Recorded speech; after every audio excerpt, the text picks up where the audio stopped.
വയനാട്ടിൽ പെട്ടെന്ന് എത്താൻ വേണ്ടിയിട്ടുള്ള ടണൽ പ്രോജക്റ്റ് അതിനെയൊക്കെ ഞങ്ങൾ എതിർക്കും, ശക്തിയായി ഞങ്ങൾ എതിർക്കും.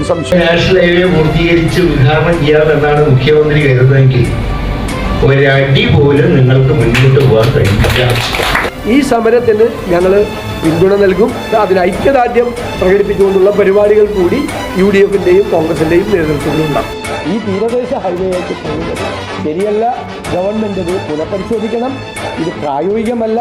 പാരിസ്ഥിതികമായും സാമൂഹികമായും ഒരുപാട് പ്രശ്നങ്ങളുണ്ടാകും. ഗവൺമെന്റിനോട് ഞങ്ങൾക്ക് ആവശ്യപ്പെടാനുള്ളത് ഇപ്പൊ ഇവിടെ നടക്കുന്ന ഈ പണി നിർത്തിവെച്ച് നന്ദിഗ്രാമിൽ നിന്നും കൊണ്ടുവന്ന മണ്ണും കൈമാറി ഈ വിഷയം അടുത്ത വരുന്ന 2 ദിവസത്തിനുള്ളിൽ പ്രധാനമന്ത്രിയും അതിന്റെ ശരിയായ രീതിയിൽ ധരിപ്പിക്കുന്നതുമായി അധികാരത്തിൽ വന്ന ലൈഫ് മിഷൻ ഉൾപ്പെടെ രൂപപ്പെടുത്തിയ ഈ 4 മിഷനുകൾ ഞങ്ങൾ പിരിച്ചുവിടും.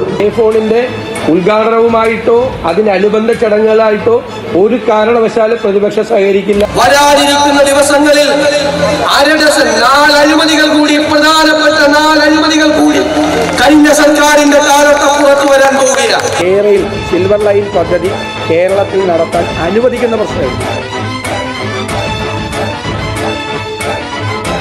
കേരളയിൽ വരും കേട്ടോ, അതിന് യാതൊരു സംശയമില്ല.